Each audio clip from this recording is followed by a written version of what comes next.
Vous êtes prêts? Ben oui, on est prêts.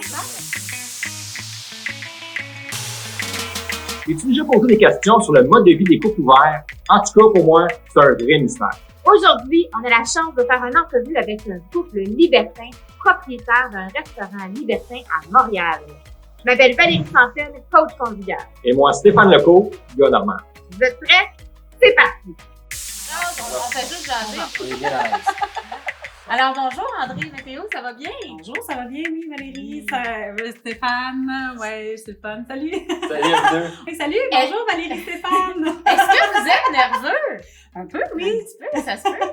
Et puis, donc, je vous remercie beaucoup d'avoir ouvert vos portes. On est donc dans votre club libertin. Est-ce que vous pourriez parler un petit peu de votre club? Comment ça s'appelle? Où est-ce que vous êtes situé? Bienvenue chez nous. Effectivement, on est content d'avoir ouvert aujourd'hui pour vous accueillir. Ça faisait longtemps qu'on avait tout pas mis notre endroit très joli. On a vous des êtes poussières partout. On a nettoyé. Vous êtes au Club Belle, on est situé à Montréal, sur Jean Talon, au coin de la Première Avenue. Ça fait environ 2 ans qu'on est ouvert, puis qu'on roule notre petite bosse avec un club libertin. Alors, ce qu'on veut savoir un petit peu aujourd'hui, c'est 2 choses. On va vous poser des questions parce que vous savez que c'est mystérieux pour les gens. Oui. Tout ce qui touche le libertinage, l'échangisme, les couples ouverts et ça, là, ça peut faire peur quand c'est inconnu. Ça tombe bien parce qu'on a une clientèle qui est très neuve, comme on pourrait dire, dans le milieu libertin. On a 6500 membres qui viennent ici parce que c'est un club privé. Et beaucoup de gens disent quand ils viennent, c'est leur première fois qu'ils rentrent dans un club libertin. C'est beaucoup de publicité, c'est beaucoup du bouche à oreille. Fait que les gens se renseignent ici et là, font des petites recherches, puis les gens disent il faut que vous ayez au Club Belle, c'est la meilleure place, surtout pour commencer. Il y a aussi beaucoup de bouche à bouche. Ouais. Ça m'a pris un temps, celle-là. Ouais, aussi, je l'ai processé. On y arrive, ça processe. Mais facilement, à chaque semaine, on enregistrait en moyenne entre 50 et 150 nouveaux membres. Dans les derniers mois, là, avant la pandémie, là, c'est qu'est-ce qu'on avait comme nouveaux membres qui venaient ici. Parce que les gens en parlaient, puis les gens dans des soupers, ils se lancent des jokes. Ben, quand il y en a un couple qui dit, ben, nous autres, on est un couple ouvert, ben, les gens, ils posent des questions. Où c'est que vous allez, où c'est que vous disaient Club Belle. Les gens nous appelaient, puis on prend beaucoup de temps aussi à répondre aux courriels, à répondre au téléphone, parce que c'est des questions que les gens se posent. Donc, c'est un milieu mystérieux. Oh, oui. Alors, ce que je comprends, c'est que vous êtes ouvert à répondre à nos questions, non seulement sur votre club, mais aussi sur votre couple. Oui, tout à fait. Ça fait partie de ça. On est un couple ouvert. On censurera au montage, sinon. OK! Et puis, ça fait combien de temps que vous êtes en couple?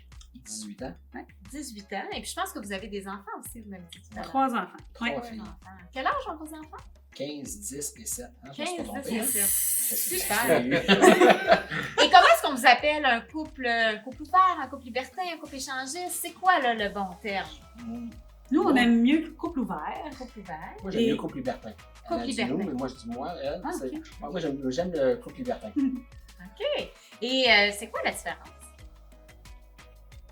Ouvert, parce que ouvert, je trouve que beaucoup de gens vont utiliser cette terme. Moi, je suis une personne ouverte. Ça veut dire que tu acceptes toutes les communautés, tu acceptes toute la sexualité. Tu dis ouvert. C'est là-dessus, c'est pour ça que je dis plutôt libertin. Libertin, c'est des normes qui sont différentes des autres. T'as raison. OK. T'as raison. On Puis peut dire aussi- échangiste, on essaie de pousser ce mot-là le plus loin possible parce que avec le temps, on s'est rendu compte que c'est pas nécessairement péjoratif, c'est pas ça, mais c'est pas la réalité. C'est pas tout le monde qui est. Tu sais, l'échangiste, c'est d'échanger. C'est pas tout le monde qui échange à part égale nécessairement. De la même Fait- façon. C'est plus. On préfère le libertinage. On trouve ça plus joli, plus accessible. Ça a l'air moins lourd de conséquences aussi que d'être échangiste. OK. Il y a le terme aussi polyamoureux qui vole un petit peu aussi dans le milieu libertin. Mais les polyamoureux essaient quand même de se dissocier un petit peu du libertinage parce que le libertinage, c'est beaucoup plus basé sur la sexualité. Oui. Oui, OK, entrer en relation avec les gens, tout ça, entre couples. Mais le polyamour va plus être au niveau individuel. Par exemple, un couple qui va s'ouvrir, la femme qui va avoir 2 conjoints ou l'homme qui va avoir 2 conjoints. Tu sais, ça fait que c'est là-dessus. Mais c'est plus rentrer en relation. Donc, Donc, le libertinage, ça serait rentrer en relation sexuellement avec d'autres gens. Exact. Ou le polyamour, ça serait plutôt de rentrer en relation amoureuse. avec Exactement. différentes personnes. OK, mais merci beaucoup, c'est très clair. As-tu une question, toi, pour apprendre à connaître... Ben, oui, parce que pour moi, c'est très mystérieux. Fait que j'aimerais savoir, dans les premières fois, dans les tout débuts, donc ça fait 18 ans que vous êtes ensemble, est-ce que vous avez toujours été, avant de vous rencontrer, vous étiez déjà un couple ouvert, vous, libertin? C'est une bonne question. C'est une bonne question. Quand on s'est rencontrés, moi, j'étais une fille straight. Okay. J'ai rencontré un gars libertin qui avait une ouverture d'esprit. Donc, dans nos rencontres, les premières fois qu'on s'est rencontrés, genre pour vrai, ça a été rapidement mis sur le tapis. Il m'a exposé ses expériences passées. Puis il a dit, moi, c'est ça que je veux faire dans la vie. Je veux faire du libertinage, je veux avoir un couple qui pratique ce genre de liberté sexuelle-là. J'avais cette ouverture-là très jeune et je cherchais une fille qui était capable d'accepter, d'ouvrir notre couple, que notre vie sexuelle ne soit pas basée juste sur moi et toi. Okay. Que ça soit ouvert sur tout ce qu'on peut découvrir. Puis comme tu as souvent dit, tu ne voyais pas. Mais je te laisse continuer. En fait, ce que je comprends, c'est que pour toi, Mathéo, c'était très clair important, le style de vie que tu voulais vivre. Ouais. Donc, tu rencontres André et André se distrait. Et là, mais ça fait quoi ta réaction? Ben, moi, j'avais jamais entendu parler d'échangisme, pas vraiment. Okay. Je suis toute un peu naïve là, dans la vie, en fait. Mais ça a résonné correct. Okay. Ça a sonné juste dans mon esprit de ne pas passer ma vie à explorer la sexualité juste avec une personne. Fait que ça a été doux. Ouais, il m'a laissé à moi le temps de me mettre à l'aise. C'est moi qui ai fait nos premières fiches. Il y a aussi, vu qu'elle n'avait pas eu d'expérience à plus que 2, je ne voulais pas être celui qui l'amène là-dedans. J'ai dit, fais tes expériences. Moi, je voyais d'autres personnes. J'étais célibataire pendant cette période-là. Puis André, elle savait que je voyais d'autres filles. Je ne me cachais pas. Et puis, elle n'en faisait pas un cas comme des fois d'autres filles vont faire, tu vois, d'autres. Pour moi, c'était correct. Elle acceptait. Puis j'y avais dit, je veux pas que ce soit moi qui t'amène là-dedans. Je veux vis tes expériences. On va continuer à se voir comme ça. Tu vas avoir vécu l'expérience. Si tu aimes ça, ben tant mieux. Puis si je suis pas là puis tu aimes ça, ben ça veut dire que tu le fais pas pour moi non plus. Tu vis-le seul. C'est intéressant ce que tu dis. Ouais. Puis je pense que c'est vraiment important, juste déjà cette partie de l'entrevue, de comprendre que si vous avez un conjoint, une conjointe qui a envie de vivre des expériences libertines, qui a envie de se dire, de ne pas vouloir trop traîner, de trop forcer l'autre, et de permettre à l'autre peut-être de d'abord expérimenter. C'est pas fait pour tout le monde non plus aussi. C'est ça que je dis souvent, des couples qui vont nous parler de ça, ben moi ça m'intéresse pas, mais mon conjoint oui, ou vice-versa. Je leur dis, regardez, c'est pas fait pour tout le monde non plus. Comment faire pour savoir si c'est ça ma fait question. pour... Hein? C'est ça que j'avais demandé comme question. Tu me copies, là. Oui, mais en fait, je m'inspire de toi. Ah ouais, c'est ça. depuis le temps qu'on est ensemble, j'apprends à être inspiré. Moi, je dis la curiosité. Juste être curieux, déjà là, ça tourne l'esprit. Ça peut être aussi, c'est sûr que je vais vendre ma place, je dis aux gens, venez juste voir. Venez juste souper. Arriver à l'ouverture à 7 heures. Parce que ça n'engage à rien de venir. Exactement. Ici, parce que dans les clubs libertins, la majorité des clubs, c'est que tu as un endroit qui est neutre. C'est un endroit de rencontre. C'est un bar, c'est une discothèque. Nous, c'est un restaurant lounge. Okay. Donc, les gens viennent partager un repas. Allez comme si vous allez manger au restaurant avec ta conjointe. Commandez une bonne bouteille, asseyez-vous, commencez à manger, puis regardez l'ambiance. Puis peu à peu, déjà là, ça va vous utiliser, vous allez regarder, puis ayez l'esprit ouvert quand vous rentrez. Tu sais, de ne pas dire, moi, je ne suis pas capable de regarder un autre homme, ou moi, je ne regarderai jamais un autre femme. C'est juste de dire, cette personne-là pourrait m'intéresser, ou cette personne-là. Tu sais, juste de le vivre.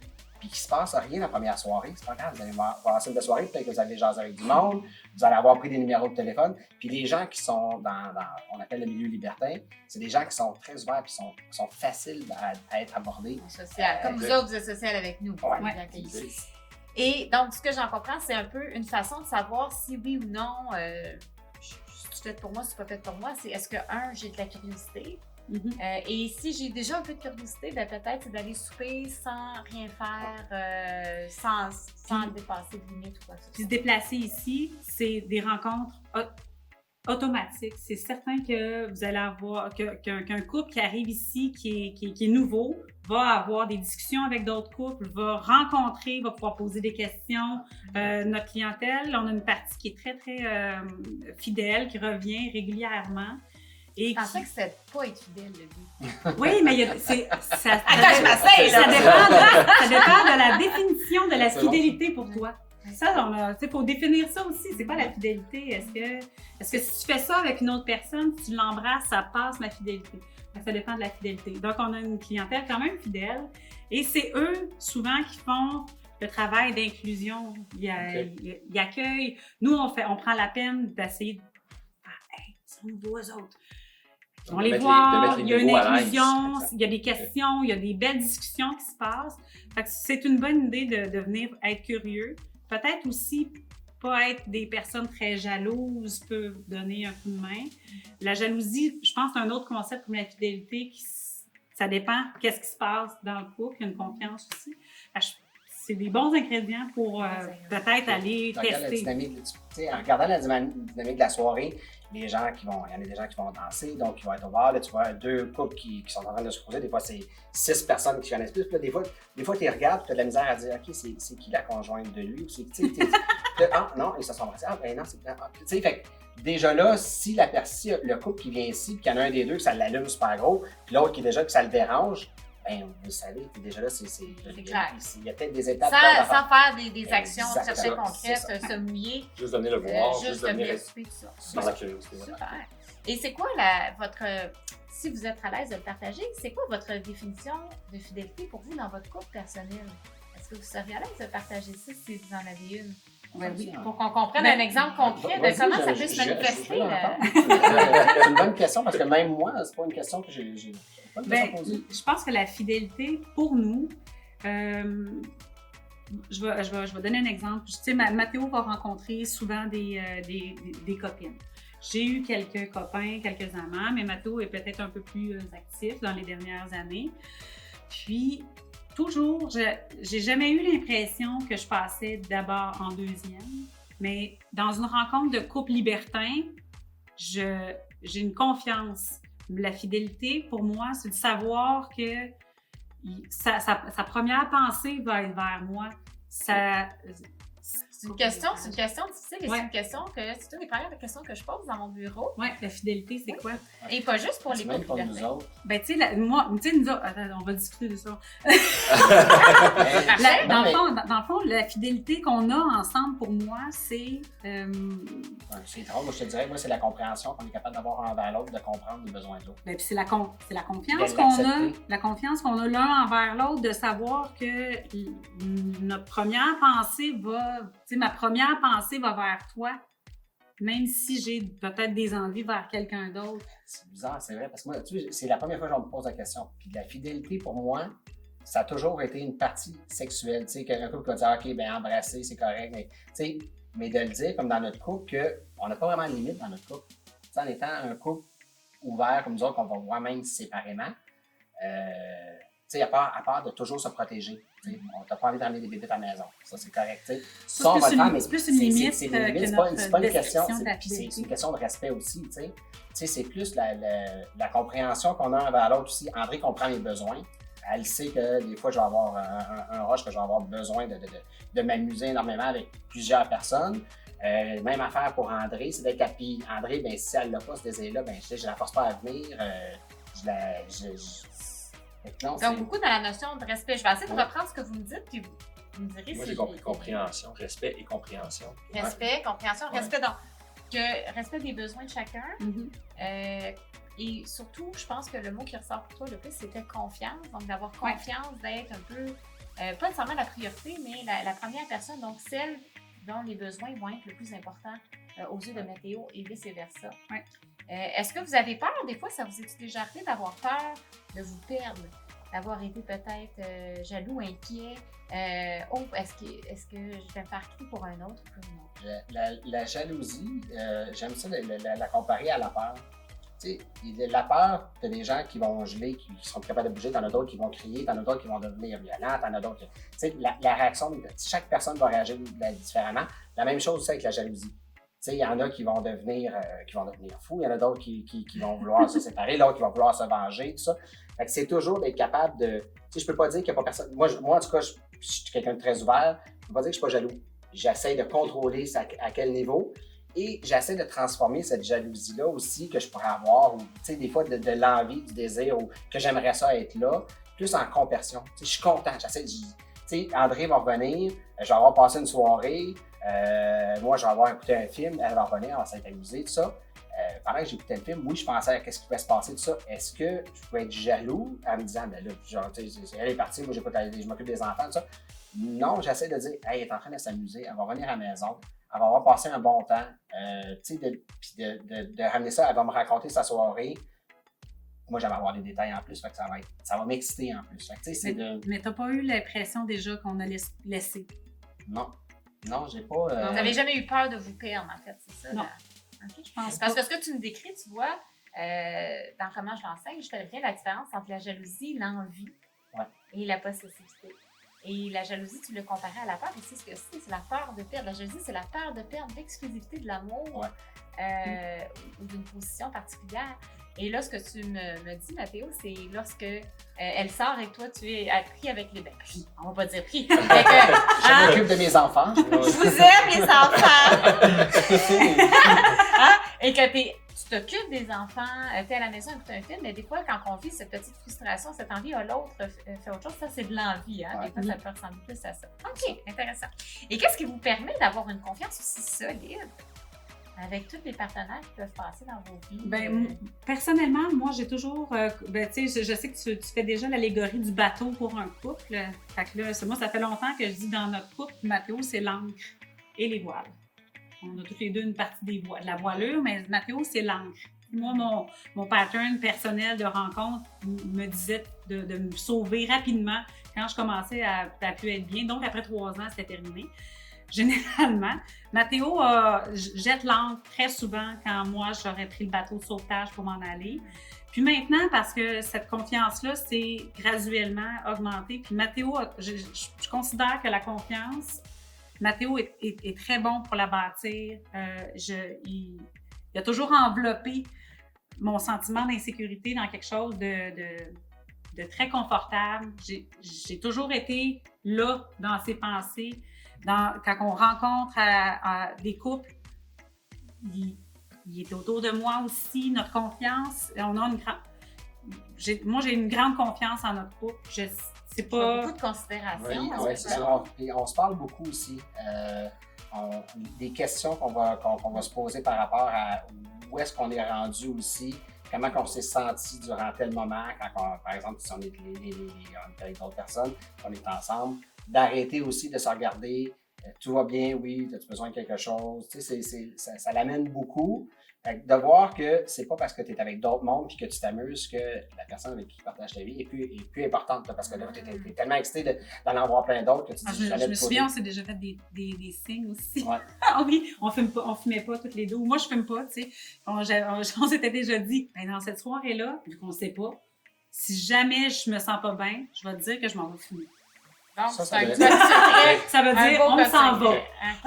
Voilà. Ou ça va pas bien, viens me rejoindre dehors pendant que je fume ma cigarette. Donc, si j'avais à prendre un peu votre discours et que je voulais le rendre généralisable un peu pour les gens qui nous écoutent et qui aimeraient peut-être vivre des expériences, ça serait en couple de considérer sa partenaire et ses besoins comme étant les plus importants.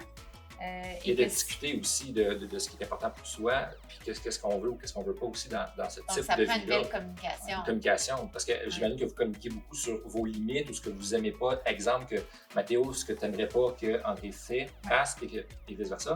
C'est sûr que moi, aujourd'hui, après 18 ans à avancer, mais c'est des conseils qu'on donne souvent aux gens, c'est de, tu sais, mettez vos limites, OK? Et respectez-les, puis c'est pas le temps dans un moment d'une soirée de dire hey, tu sais, la limite qu'on s'était mis, on peut-tu la changer? Parce que, tu sais, là, on est occupé, elle n'est pas tout à fait, tu sais, on en a discuté pendant 4 heures à la maison. Puis là, en l'instant d'une seconde, on va, oh oui, c'est correct. Non, ça va. C'est dur à l'amener de cette façon-là. C'est mieux de les enlever que de regretter de les avoir enlevés pendant une soirée un peu Ils sont là. Ouais. On va avoir d'autres occasions. Tu sais, Il y aura d'autres soirées.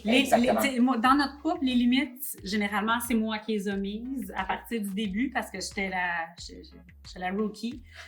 Puis, tu sais, tranquillement, on les enlevait une à la fois. On les a effeuillées. J'avais dit à André, Comment tu vivais ça, Mathieu? Ben, moi, j'avais dit à je trouve ça André. intéressant parce qu'il y a tellement de gens qui n'ont pas les mêmes limites, et pas juste pour les couples libertés, mais pour les couples aussi qui sont straight, monogames. Et il y a toujours quelqu'un sexuellement qui a des limites plus basses que l'autre. Comment est-ce que toi, tu as géré ça? Si tu avais un conseil à donner là, aux hommes et aux femmes. Moi, ce que j'ai dit à André quand j'ai vu ça l'intéressait, ça, j'ai dit, regarde, moi, j'ai pas vraiment de limites. J'ai dit, ce que je vais faire, c'est que donne-moi les limites que tu as. Dis-moi tout ce qui pourrait te déranger qu'on pourrait faire, et puis je vais les respecter. Je te promets, je vais respecter toutes ces limites-là. Mais le jour que tu as l'occasion de pouvoir passer cette limite-là que toi, tu as mis, ben, tu vas probablement te rendre compte en le faisant que c'était bien niaiseux d'avoir mis cette limite-là. Fait que la limite est plus bonne. Je vais donner des exemples. Là. André m'avait dit pas de collègues, puis pas le droit de coucher chez la personne, pas le droit de Trois maximum. Il y avait des gens pas le droit de voir que 3 fois, pas le droit de texter. Mais, tu sais, dans une soirée, il me texte à 5 h le matin, elle me dit, je vais coucher ici. Fait quand il est revenu le lendemain, la seule chose que j'ai dit, ben tant mieux, regarde, ça t'a-tu dérangé, ça t'a fait quelque chose? Elle dit non, elle dit, c'est super le fun, tout ça, ça s'est bien le lendemain matin. Puis, j'ai dit, parfait, j'ai dit, regarde, il y a deux limites que tu avais mis qui viennent de tomber. Donc, c'est vraiment ce que j'enseigne dans les couples. Je dis, dans la sexualité, c'est un endroit où le compromis, pour moi, est à éviter. C'est-à-dire que si j'ai une limite qui est plus basse que Stéphane ou vice-versa, on ne peut pas faire un compromis pour se rejoindre au milieu. Hein? Donc, il y a une règle que moi je donne en sexualité, c'est toujours de respecter la limite la plus basse. Et c'est exactement ce que vous avez fait. Ouais. Alors, félicitations pour ça. Et ça n'a pas créé trop de frustration pour vous. C'était ça ma question. Le fait d'avoir respecté la limite la plus basse, toi, est-ce que ça t'a amené une frustration, ou sinon, comment tu as fait pour gérer la frustration potentielle qu'il aurait pu avoir étant donné que tes limites sont beaucoup plus élevées? Ben, c'est ça. C'est que moi, j'avais hâte que ces limites-là qu'elle avait mis tombent. Parce que moi, c'est des choses qui ne me dérangeaient pas. Donc, une fois qu'elle les a accomplies, puis qu'elle s'est rendue compte, mais dans le fond, c'était pas si grave que ça. T'sais, c'est vrai que peut-être que je m'étais mis cette limite-là parce que j'avais peur pour telle chose. Puis là, j'ai eu peur. Fait que, tu sais, moi, j'étais content parce que là, la limite était plus bonne. Tu sais, c'est sûr que là, tout le temps, moi, je n'ai pas profité. Non. J'y avais expliqué qu'au départ, la limite, moi, je vais la respecter. Le jour que toi, tu la respectes pas. Et si ça n'avait jamais sauté? Si les limites d'André étaient restées les mêmes? Je serais peut-être pas si heureux que ça aujourd'hui. J'espère que je ne mets pas votre couple en danger en disant ça, mais je pose la question parce que je trouve que c'est important. Ouais. Ben, il n'y a pas de limite entre tombent bien, sauf une quand même. Mais quand. Je sais pas si. Moi, je dis souvent, moi en tout cas, puis probablement André aussi, c'est que si on n'avait pas eu un couple libertin, si on n'avait pas eu de l'ouverture dans notre couple, on serait probablement plus ensemble aujourd'hui. J'ai de la misère à voir qu'un couple va évoluer pendant, ça fait 18 ans, mais pendant 20 ans, 30 ans, même 5 ans, puis avoir les mêmes désirs. Il y a tellement d'éléments dans une vie qui peut faire changer les pulsions, qui peut faire changer les désirs, la libido, tout ça. Comme à un moment donné, tu te dis, s'il y en a un des deux que une fois par mois, il est satisfait parce que, je sais pas, il a une prise de médicaments ou maladie, peu importe, stress au travail, la personne, elle n'a pas envie, puis l'autre, elle gruge les murs, puis tout. À un moment donné... je pense que un couple monogame classique s'adapte. Prend pas pour acquis, mais un couple monogame classique va s'adapter à sa nouvelle réalité, puis va trouver autre chose. Ça peut générer des conflits. Ça dépend du style amoureux. Vidéo à venir, 2022. Ça dépend du style amoureux. Et donc, peut-être que c'est une théorie qui n'est pas dans votre quotidien, mais vous, les gens libertins, les couples libertins, sont dans un style amoureux qu'on va dire ludique. Donc, dans le jeu, la séduction, le plaisir, et c'est beaucoup axé justement sur le plaisir personnel, etc. Tandis qu'il y a des couples qui vont très bien vivre de façon monogame, plus classique, mais qui vont être dans d'autres styles amoureux, donc ça ne sera pas nécessairement un problème. Donc, peut être dans un style amoureux pratique ou amical. Mais c'est drôle que tu dises ça. nous, on est en train de découvrir nos nombreuses différences. On sait depuis longtemps qu'on est très différents. Nos forces sont dans notre différence, mais nos faiblesses aussi, bien sûr. Puis, je pense qu'on a 2 styles amoureux différents. On a, dans les langages de l'amour, on parle pas pantoute. Mettons qu'il y en a 5, puis j'en parle 2, j'en parle 2 autres. Le dernier, on n'est pas sûr. Et vous avez quand même réussi à trouver un terrain d'entente.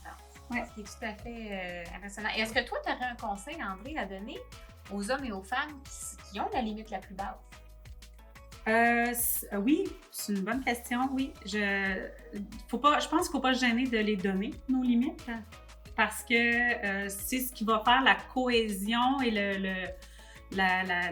l'embriquage de l'expérience. Mais donc, il ne faut pas hésiter à les donner, les limites, mais il ne faut pas hésiter à les retirer ou à les tester.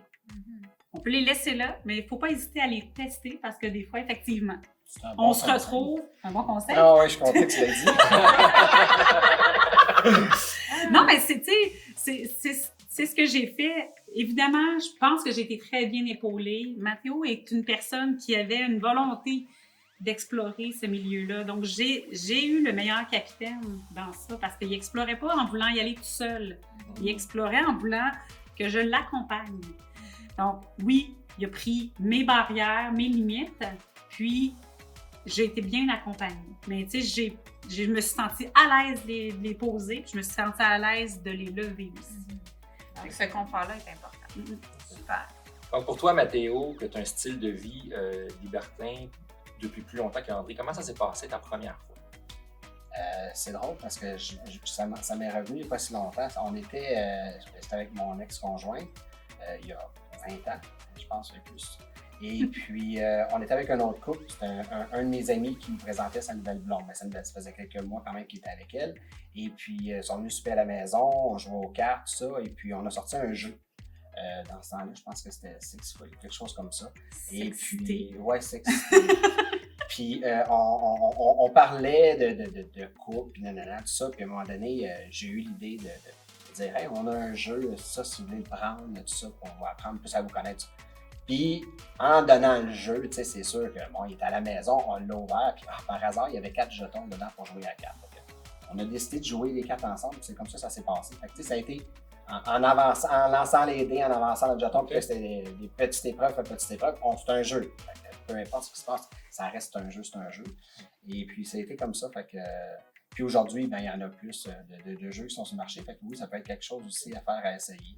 C'est comme ça que ça a été ta première expérience. Oui, ma première expérience, c'était comme ça. Et toi, André, ta première expérience? Ouh! Ben... Il va falloir que tu fasses beaucoup de censure. Ma première expérience, ben, comme Mathéo a dit, quand on s'est rencontrés et qu'il m'a un peu exposé sa manière de vivre, il m'a dit, ben, si tu es capable de vivre une expérience sans moi, ça serait mieux. Comme ça, au moins, tu pourrais faire toi-même ta propre idée. Et ben, c'est peut-être un hasard du destin monumental, mais j'ai eu une occasion qui s'est présentée. On prenait un verre, plusieurs personnes, puis il y a une des filles qui a proposé ça, out of the blue, comme ça. Elle dit, si on s'en allait tous chez toi.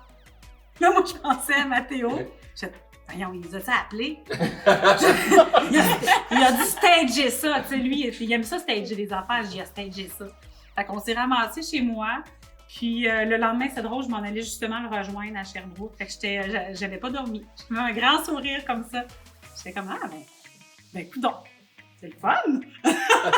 Fait que ça avait été le fun, c'était très doux, c'était un peu gêné, mais ça avait été parfait. Parfait, j'étais contente. J'étais arrivée positivement, je disais, hey, c'est fait. Non. J'ai posé des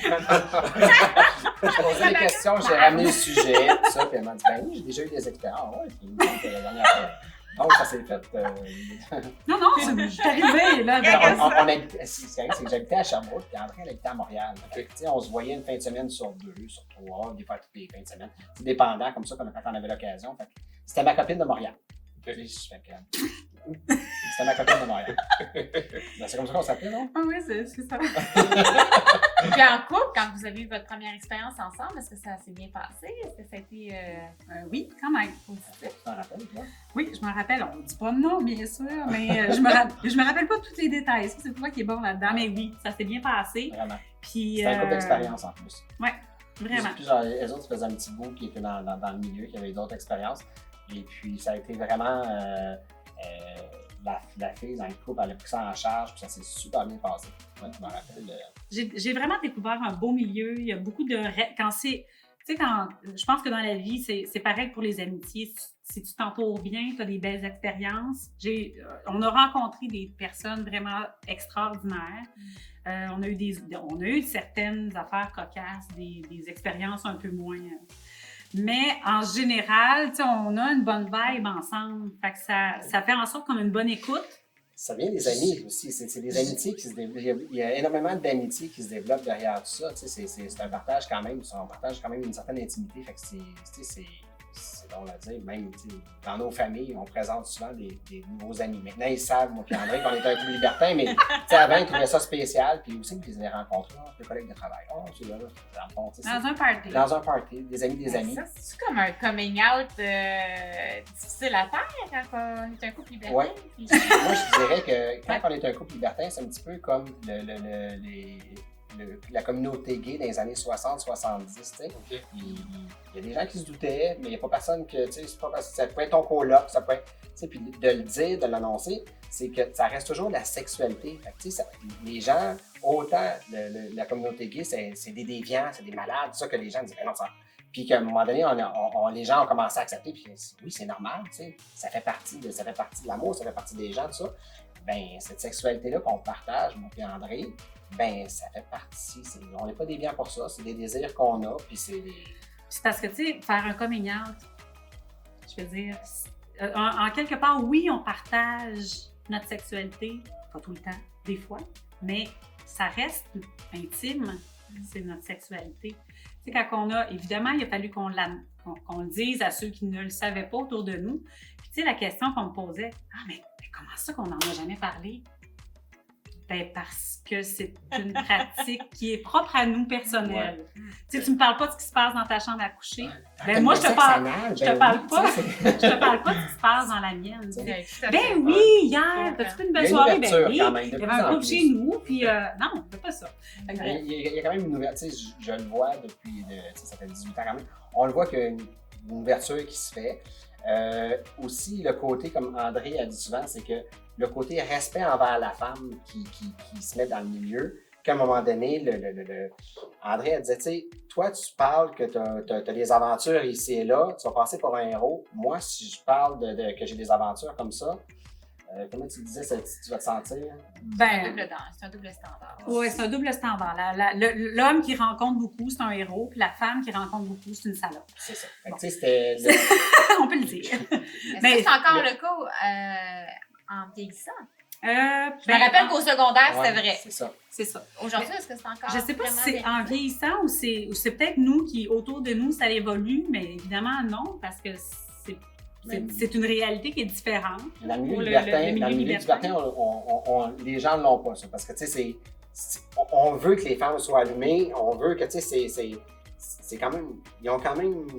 Vous avez quand même le premier jeu se fait avec la femme. Tu sais, c'est elle qui... L'approche va être très différente. Les désirs, tu sais, la femme doit beaucoup parler dans le milieu libertin. Tu sais, les limites sont souvent mis comme ça. André, elle l'explique bien. Moi, c'est sûr que, bon, c'est pas le moins, mais explique un petit peu comment tu dis ça. Le milieu libertin, c'est un milieu qui met la femme en lumière. Parce que, tu sais, sinon, ça serait un boys club. Tu sais, les gars qui se tapent dans les mains. C'est un milieu qui appelle le respect pour le féminin. Parce que le désir part un peu du désir que la femme va avoir. Tu sais, évidemment, si l'homme n'a pas envie d'être là, ça revient au même. Mais quand le couple est consentant, les deux, puis a envie de le faire, c'est les femmes qui vont prendre un peu le contrôle pour...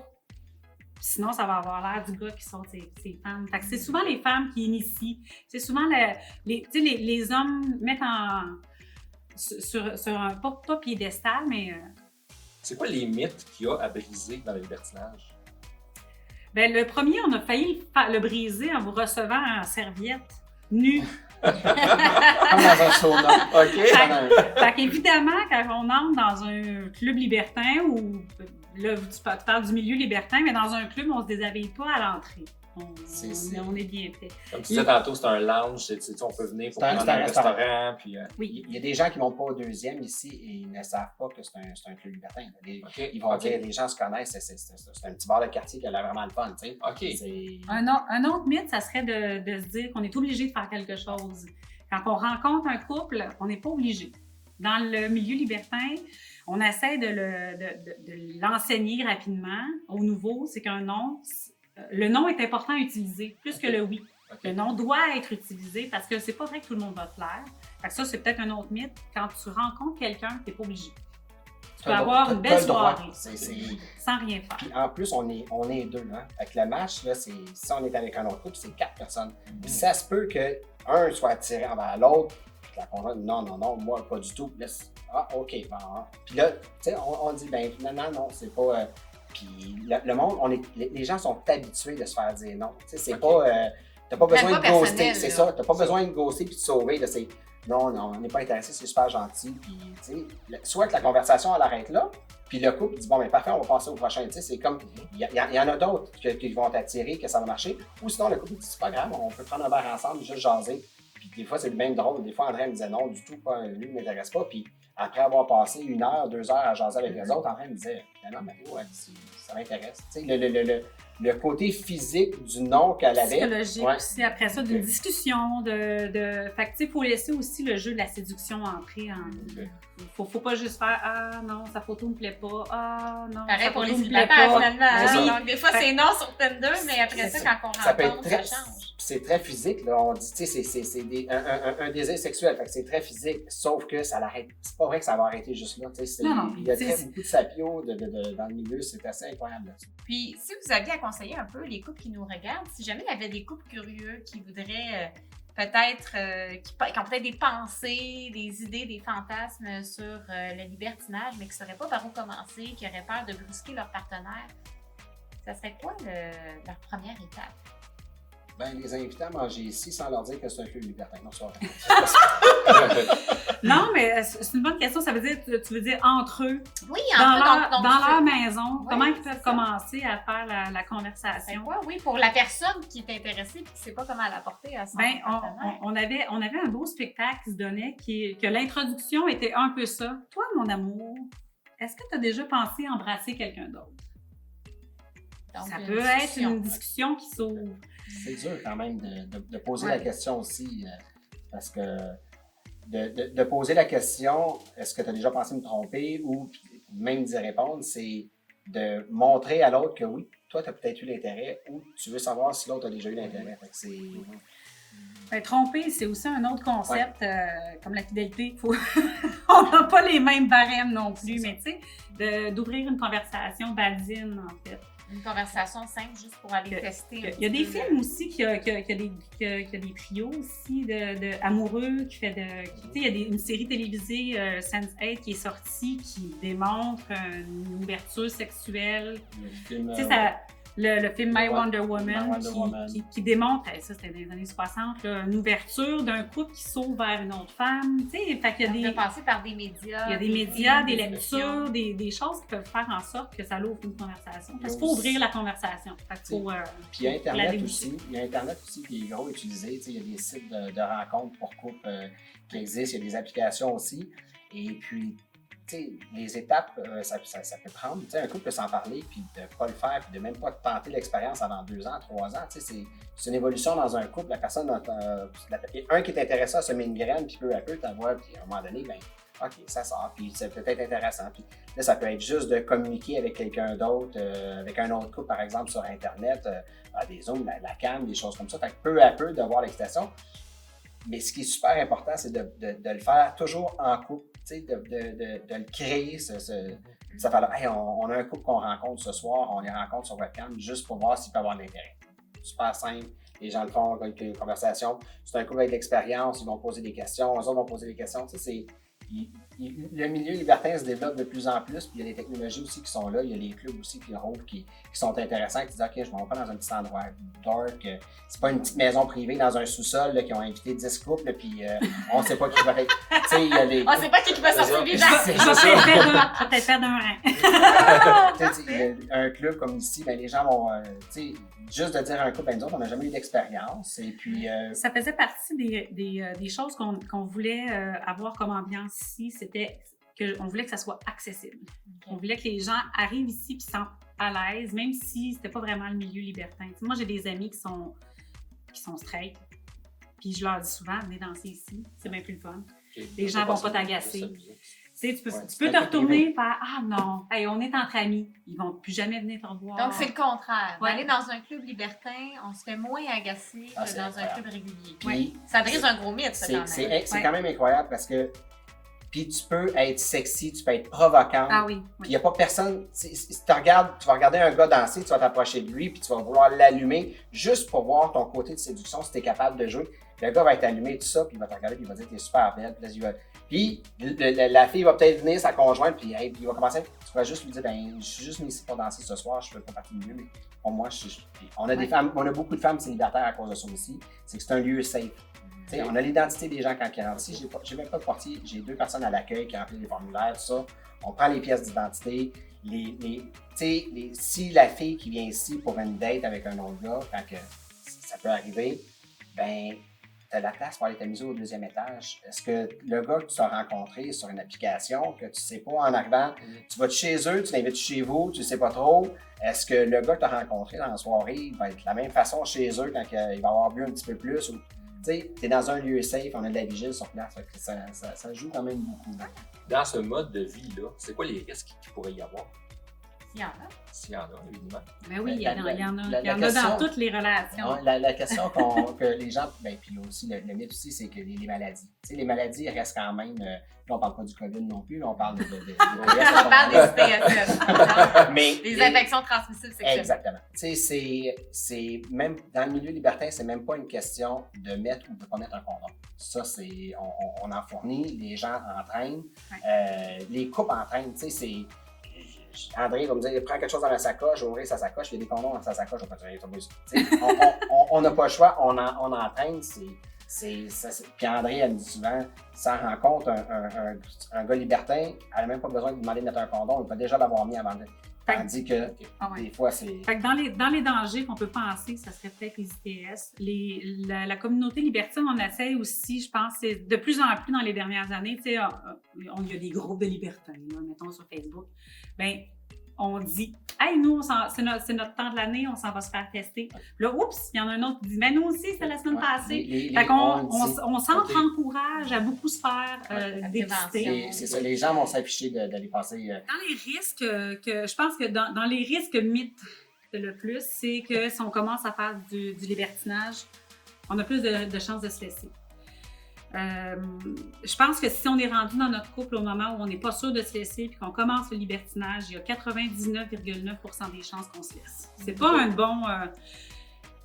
on fait pas ça pour sauver son couple. On fait pas ça pour sauver notre couple. Donc, je pense que les risques sont aussi élevés de se laisser en faisant ou non du libertinage. En fait, le risque de se laisser, oui, ça arrive.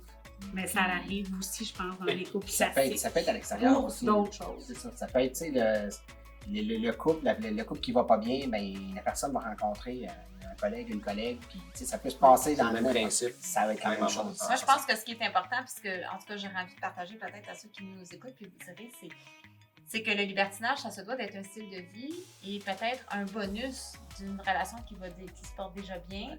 Et non un pansement ou une béquille ou une façon de trouver une autre personne à qui sacrifier pour quitter son conjoint ou sa conjointe. Oui, effectivement. Puis, tu sais, je pense qu'il ne faut pas exclure que faire du libertinage, ça peut peut-être faire répondre, tu sais, on en parlait tantôt, on a des différences, on a des limites. Faire du libertinage, ça peut faire répondre à des besoins qu'on a, qu'on n'a pas nécessairement tout à fait avec notre conjoint. Dans notre couple, c'est le cas. Puis même en rencontrant en couple, parce qu'on rencontre séparément, mais même en rencontrant un couple ensemble, comble séparément des besoins qu'on ne comble pas naturellement ensemble. OK. Fait qu'il ne faut pas exclure ça. Il ne faut pas se dire « Ah oui, mais je ne veux pas que l'autre personne ait comblé des besoins que je ne donne pas. » Oui, justement. C'est ça qu'on fait avec des amis aussi. On a des conversations, on fait des choses avec des amis qu'on ne va pas nécessairement faire avec notre conjoint. Puis je pense qu'il faut l'accepter. C'est normal. Moi, je dis aussi souvent que le libertinage augmente la libido dans le couple. Ça, c'est quelque chose que nous autres, autant ça, que c'est un des grand risque. C'est un bel avantage. C'est l'optimisme de libertinage. Autant qu'un homme va avoir moins de désir parce que la testostérone va baisser, tout ça, ben, à un moment donné, tu te retrouves avec plein d'autres hommes avec une testostérone remplie, que ça sent les phéromones partout, puis là, tu te dis, OK, il y a quelque chose qui m'allume, ben, cette testostérone-là qui a monté, là, elle peut durer quelques jours, puis c'est quelques semaines, puis tu regardes ta conjointe, des fois, tu ne la trouves pas de la même façon. Quand tu as fait ça, la dernière fois, c'était vraiment aliment. Ça peut être pratiquement comme regarder un film porno en couple. Il y a beaucoup de couples qui font ça. Ben, oui, ça peut accélérer, ça peut amener un certain désir qui est très différent dans le couple. En termes de risque par rapport à l'entourage aussi, pour ceux mettons, qui ne sont pas dans le domaine ou qui ont peur de ce domaine-là ou qui sont fermés par rapport au domaine-là, ça peut-tu créer un risque par rapport à la famje, les amis? De s'éloigner de relations de ton frère, de ta sœur ou de tes parents? Ça l'a amené, je dirais, non, la famille, moi, ça a été correct. Puis en plus, j'ai une famille qui est très religieuse. J'ai fait le mouton noir chez nous. Mais quand même, il y a des gens qui ont peur, tu sais, comme d'autres couples, des voisins, qui savent, nous autres, parce qu'on s'affiche, on a un club libertin de ça. Ben, pour certains, ça a été, c'est une femme facile, André, je vais faire attention avec mon conjoint pour pas trop qu'il aille la voir, ou c'est la même chose que l'homme, que le gars, lui, c'est un courageux, il va être après ma femme, tout ça. Fait, on a eu de ça, puis on a eu de ça. Ouais, puis on peut avoir aussi le contraire, genre, ah, mais d'abord, pourquoi tu m'as jamais fait d'avance? Okay. Peut-être parce que c'est pas tout le monde. Puis on a eu de ça aussi. Ah bon? Mais de plus en plus. Tu m'as jamais fait d'avance. Mais de plus en plus, on a des gens qui vont nous poser des questions. Les gens sont de plus en plus curieux. C'est quand même très d'actualité, là. Tout ce qui est libertinage, polyamour, on en entend. Fait que, veut pas, les couples qui écoutent une émission de télévision, qui vont en parler, une entrevue, tu écoutes une entrevue avec ta conjointe qui parle de ça, tu vas poser des questions. Tu rencontres un couple qui est là-dedans, qui est direct, un collègue qui t'annonce ça, tu te dis, hey, attends un petit peu, moi j'ai parlé de ça avec ma conjointe, on aurait ça, c'est comment ça se passe. La même affaire qu'une entrevue comme on fait présentement. On va démystifier tout ça. Exact. Donc ça peut créer de la peur, ça peut créer l'engouement. L'envie. De la curiosité, mais aussi de la frustration. Pourquoi tu ne m'as pas fait d'avance? Ouais, c'est ça. Mais ça l'a pas, je pense pas que ça l'a entaché des relations qu'on avait autour de nous. Parce que de toute façon, la majorité des gens le gardent pour eux aussi, là, à part dans une soirée où il y a un petit sujet qui arrive. Nous autres, on a déjà essayé ça. En général, les gens le gardent pour eux. Fait que ça l'entache pas. Ça fait une différence dans tes conversations. Quand tu es avec un couple coquin, libertin, un couple classique, monogame, les conversations sont pas pareilles, évidemment. Mais sinon, c'est tout. Je pense pas que ça l'entache les relations autour de nous. Bien, parfait. Ben, écoute, merci beaucoup. Merci de votre ouverture, de votre transparence, et puis en espérant que votre temps, vos réponses ont pu éclairer certains couples qui étaient peut-être plus j'espère. Mais autant, comme que je parlais tout à l'heure, des courriels, moi et André qui s'occupe des réseaux sociaux, moi je réponds beaucoup aux gens également qui vont m'envoyer un courriel pour me poser des questions, comment ça fonctionne, tout ça. C'est sûr qu'on a beaucoup d'informations sur le site, mais je prends le temps aussi, et beaucoup de gens qui vont m'appeler aussi. C'est quoi la meilleure façon pour vous rejoindre si jamais il y a des couples qui aimeraient découvrir votre club ou vous suivre? Sur la page Facebook, c'est André qui... Sur la page Facebook, le Club El Resto. Club El Resto. C'est une belle manière de nous suivre, de suivre nos informations. C'est sûr que présentement, on a pas grave ça. Mais oui, pour suivre nos événements sur Facebook, c'est une bonne chose. C'est là qu'on les publie, c'est là qu'on fait suivre un peu notre communauté. Puis à un moment donné, on a un petit groupe secret aussi pour les membres du Club El. C'est plus facile de s'afficher dans un groupe qui est secret, puis de faire des rencontres, puis d'avoir des discussions. Le site Internet aussi, on a notre site qui explique beaucoup. C'est sûr que l'endroit où est-ce qu'on est, les prix, tout ça, mais un petit peu notre véhicule, mon Pierre André, qu'on raconte comment on a parti. Avant de quitter, ça serait peut-être bien que vous nous fassiez visiter votre fameux club. Oui, on a hâte. Super! Excellent. On y va! On y va. Bisous! Losing my cool, breaking my rule.